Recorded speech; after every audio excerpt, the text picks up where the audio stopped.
Igede-Ekiti náà bí ọbẹ̀ bàbá rẹ̀. Ọmọ Ọ̀ṣun, ọmọ akérèrè túbọ̀ ṣubọ̀ alẹ́. Ọmọ elémi lígèdè abadi yẹ ṣẹ̀rẹ̀kẹ́. Elémi lígèdè lígìmí gbadì yẹ ti kì mo wí báyìí sí ya omi. Kọ̀ọ̀lọ́ ọmọ, kọ̀ọ̀lọ́ ọ̀sìn àmọ́ ilé mẹ́yọ̀ sí ya omi. Ọdẹ láṣọ mọ́bò mú kìgèdè ìṣòro àgbókù ìmọ̀rin òná mi ṣẹlẹ̀ ẹ̀wọ́ yúyúyú. Ọmọ eléré mẹ́fà kèyí lélémi.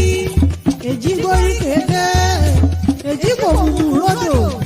Èjì kan lára níbẹ̀ ọbẹ̀ kan mọ́ra wítíwítí. Wọ́n ìpẹ́ kọjá òwúrọ̀ mọ̀mọ́ lọ ìsúlẹ̀ Ìgèdè.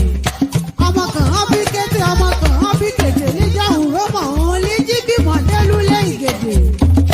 Mẹ́ àsáré àwòyà sósì. Ọ̀rìnjọ́rìnjọ́ kì mọ́ sáré àwòyà sósì. Ṣé ni mo wẹ́mi lúlé Ìgèdè. Ọmọ òbí Ìgèdè